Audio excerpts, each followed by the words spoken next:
Sister نسیم کے ساتھ میری شراکت داری نے ہمارے غیر قانونی کام کو ایک نئی سطح پر پہنچا دیا تھا۔ اب یہ کسی چور کا کام نہیں بلکہ ایک منظم منصوبے کی طرح لگتا تھا۔ نسیم اپنے عہدے اور اسپتال کے نظام سے واقفیت کی وجہ سے اس کام کو زیادہ صفائی اور کم خطرے کے ساتھ انجام دیتی تھیں۔ وہ جانتی تھیں کہ کس وقت کون سا کوریڈور خالی ہوتا ہے، کس ڈاکٹر کی ڈیوٹی کب ختم ہوتی ہے اور کس اسٹور روم کی چابی کہاں لٹکی ہوتی ہے۔ اب مجھے سارا دن لیبر روم کے باہر شکاری کی طرح منڈلانے کی ضرورت نہیں تھی۔ نسیم خود ہی سامان کو محفوظ طریقے سے ایک مخصوص جگہ پر پہنچا دیتی اور میں چھٹی کے وقت اسے اٹھا کر باہر لے جاتی۔ پیسہ پانی کی طرح بہہ رہا تھا۔ جہاں پہلے میں دن کا 50,000 کماتی تھی، اب بعض اوقات یہ رقم 1.5 لاکھ تک پہنچ جاتی، کیونکہ نسیم اپنی رسائی کی وجہ سے دوسرے آپریشن تھیٹر سے بھی قیمتی فضلہ حاصل کرنے کا کوئی نہ کوئی طریقہ نکال لیتی تھی۔ ہم نے طے کیا تھا کہ کل رقم کا 40% نسیم کا ہوگا اور 60% میرا، کیونکہ باہر گاڑی والے آدمی سے رابطہ اور لین دین کی ذمہ داری اور خطرہ اب بھی میرا تھا۔ دولت نے میری زندگی مکمل طور پر بدل دی تھی۔ میں نے ایک چھوٹی سی گاڑی خرید لی تھی۔ میرے بچے شہر کے کچے اسکول میں پڑھنے لگے تھے۔ میں نے اماں کے علاج کے لیے شہر کے سب سے بڑے ڈاکٹر سے وقت لیا تھا، لیکن اماں اب بھی مجھ سے خوش نہیں تھیں۔ وہ میری دی ہوئی سہولیات استعمال تو کرتی تھی، لیکن ان کی آنکھوں میں میرے لیے ایک مستقل مایوسی اور خوف رہتا تھا۔ فاطمہ، یہ سب کب تک چلے گا؟ وہ اکثر مجھ سے پوچھتی۔ جس عمارت کی بنیاد ہی ٹیڑھی ہو وہ زیادہ دیر کھڑی نہیں رہتی۔ اماں، تم فکر نہ کیا کرو، میں سب سنبھال لوں گی۔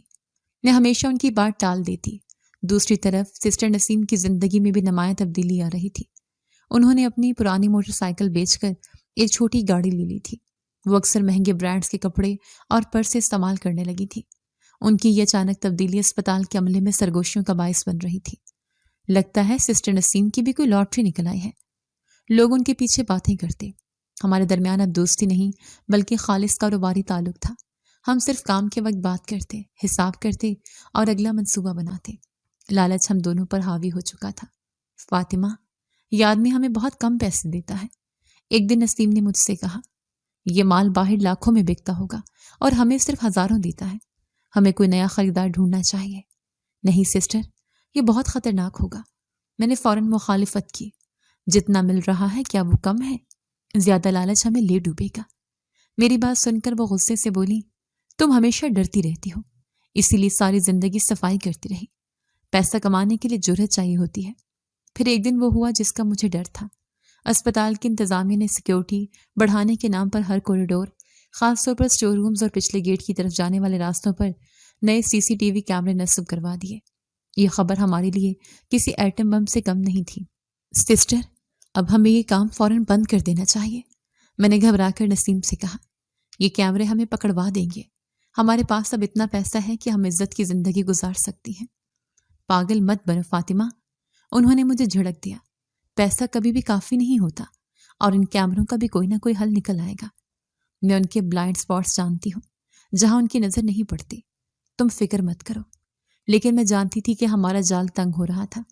یہ اللہ کی طرف سے ایک اشارہ تھا جسے نسیم اپنے لالچ میں سمجھنا ہی نہیں چاہتی تھی۔ اسی ہفتے ایک دن اسپتال میں معمول سے زیادہ ڈیلیوری کیسز تھے۔ ہمارے پاس مال بھی بہت زیادہ جمع ہو گیا تھا۔ نسیم، جو ہمیشہ بہت احتیاط سے کام کرتی تھیں، اس دن لالچ اور جلدی میں ایک بڑی غلطی کر بیٹھی۔ انہوں نے سارا سامان الگ الگ تھیلیوں میں رکھنے کی بجائے ایک بڑے میڈیکل ویسٹ بیگ میں بھرا تاکہ ایک ہی چکر میں کام ہو جائے۔ جب وہ اسٹور روم سے وہ غیر معمولی طور پر بڑا اور بھاری بیگ لے کر نکل رہی تھیں تو ایک جونیئر نرس نے انہیں دیکھ لیا۔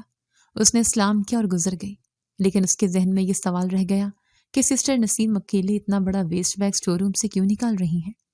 اس شام جب میں اس کالی گاڑی والے سے ملنے پچھلے گیٹ پر پہنچی تو وہ معمول سے زیادہ گھبرایا ہوا تھا۔ جلدی کرو، آج کل یہاں سیکیورٹی بہت سخت ہو گئی ہے، ہر جگہ کیمرے لگ گئے ہیں۔ مجھے لگتا ہے یہ ہماری آخری ڈیل ہو سکتی ہے۔ اس نے پیسے میرے ہاتھ میں تھماتے ہوئے کہا اور تیزی سے گاڑی بھگا لے گیا۔ اس کے الفاظ میرے دل میں اتر گئے۔ آخری ڈیل، میرا دل کہہ رہا تھا کہ وہ سچ کہہ رہا تھا۔ ہمارا کھیل اب اپنے اختتام کو پہنچ رہا تھا۔ میرا چھٹی حص مجھے صحیح بتا رہا تھا۔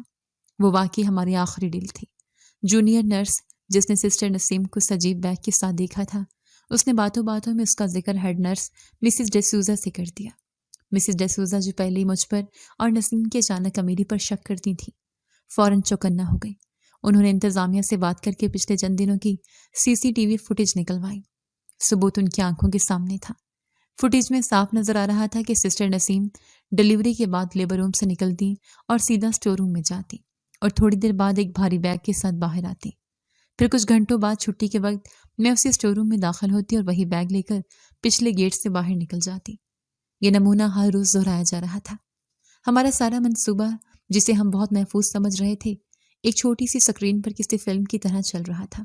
اگلے دن جب میں اپنا سامان لے کر پچھلے گیٹ کی طرف بڑھی تو میرا دل پہلے سے ہی ڈوب رہا تھا۔ جیسے ہی میں نے گیٹ سے باہر قدم رکھا، اسپتال کے 2 سیکیورٹی گارڈز اور مسز ڈیسوزا نے مجھے گھیر لیا۔ فاطمہ، اس بیگ میں کیا ہے؟ مسز ڈیسوزا کی آواز برف کی طرح ٹھنڈی تھی۔ ایک لمحے کے لیے میری دنیا گھوم گئی۔ میرے ہاتھ سے بیگ چھوٹ کر زمین پر گر گیا۔ اس کا منہ کھل گیا اور اس کے اندر موجود خون آلود تھیلیاں باہر بکھر گئیں۔ گارڈ نے نفرت اور کراہیت سے منہ دوسری طرف پھیر لیا۔ میں جانتی تھی کہ کھیل ختم ہو چکا ہے۔ میں وہیں زمین پر گر گئی اور رونے لگی۔ اسی وقت سسٹر نسیم کو اسپتال کے ڈائریکٹر کے دفتر میں بلایا گیا۔ انہوں نے آخر تک جھوٹ بولنے کی کوشش کی، لیکن جب ان کے سامنے ویڈیو ثبوت رکھے گئے تو ان کا سارا اعتماد اور غرور ٹوٹ کر بکھر گیا۔ ان کی چیخیں پورے فلور پر سنائی دے رہی تھیں۔ پولیس کو بلایا گیا۔ یہ اسکینڈل پورے شہر میں آگ کی طرح پھیل گیا۔ اسپتال کی ساکھ کو شدید دھچکا لگا۔ اس کالی گاڑی والے آدمی کا کوئی سراغ نہ مل سکا۔ جیسے اسے خطرے کی بو آئی، وہ ایسے غائب ہوا جیسے کبھی تھا ہی نہیں۔ اس پورے کھیل میں صرف وہی تھا جو بچ نکلا۔ مقدمہ چلا۔ سسٹر نسیم ایک پڑھی لکھی اور سینئر نرس ہونے کے ناطے اپنے مقدس پیشے کو داغدار کرنے کے جرم میں زیادہ سخت سزا کی حقدار ٹھہری۔ مجھے ان کے مقابلے میں کم سزا ہوئی، لیکن جیل کی سلاخیں میرا بھی مقدر بنی۔ میں نے جو کچھ کمایا تھا، وہ گھر، وہ گاڑی، وہ پیسہ، سب کچھ ضبط ہو گیا۔ میرا خاندان ایک بار پھر اسی جھونپڑی میں واپس آ گیا، لیکن اس بار ان کے سر پر غربت کے ساتھ ساتھ بدنامی کا داغ بھی تھا۔ اماں اس صدمے سے بیمار پڑ گئیں اور میرے بچے اپنی ماں کے کیے کی سزا معاشرے کے تانوں کی صورت میں بھگت رہے تھے۔ آج کئی سال بعد میں جیل کی اس تنگ کوٹری میں بیٹھی اپنی زندگی پر نظر ڈالتی ہوں۔ میں اپنے کیے پر شرمندہ ہوں۔ میں جانتی ہوں کہ میں نے گناہ کیا، چوری کی اور لالچ میں اندھی ہو گئی۔ میں اس کی سزا بھگت رہی ہوں اور مجھے یہ منظور ہے، لیکن پھر مجھے اپنے بچوں کے وہ چہرے یاد آتے ہیں جب وہ پہلی بار نئے کپڑے پہن کر اسکول گئے تھے۔ مجھے اماں کا وہ سکون بھرا چہرہ یاد آتا ہے جب انہیں وقت پر دوائی ملتی تھی۔ میں نے جو کچھ بھی کیا اس کی شروعات لالچ سے نہیں بلکہ مجبوری اور محبت سے ہوئی تھی۔ میرا گناہ صرف اتنا تھا کہ میں نے اپنے بچوں کے لیے ایک بہتر زندگی کا خواب دیکھا۔ میں نے غلط راستہ چنا اور اس کا انجام بہت برا ہوا، لیکن جب میں رات کے اندھیرے میں اپنی اس جھونپڑی میں اپنے بھوکے بچوں کے سامنے ہوئے چہرے دیکھتی تھی، اس وقت مجھے کوئی دوسرا راستہ نظر ہی نہیں آیا تھا۔ میں نے قیمت چکائی اور بہت بھاری قیمت چکائی، لیکن کیا وہ خوشی کے چند لمحے جو میں نے اپنے خاندان کو دیے اس سزا سے کم قیمتی تھے؟ یہ ایک ایسا سوال ہے جس کا جواب شاید مجھے کبھی نہیں ملے گا۔ حرام کی دولت وقتی طور پر سہولتیں تو دے سکتی ہے، لیکن انسان کا سکون اور عزت ہمیشہ کے لیے چھین لیتی ہے۔ یہی میری کہانی کا سبق ہے۔ جی تو دوستو، کیسی لگی آپ کو ہماری آج کی کہانی؟ اپنی رائے کا اظہار ہمارے کمنٹس باکس میں ضرور کیجیے گا، اور اگر آپ کو ہماری ویڈیو پسند آئی ہے تو کر لیجیے ہمارے چینل کو سبسکرائب، ویڈیو کو لائک اور بیل آئیکن لازمی پریس کر لیجیے تاکہ ہر نئی آنے والی ویڈیو کا نوٹیفیکیشن آپ کو بر وقت موصول ہو سکے۔ ملتے ہیں ایسی ہی ایک سبق آموز کہانی کے ساتھ، تب تک کے لیے اللہ نگہبان۔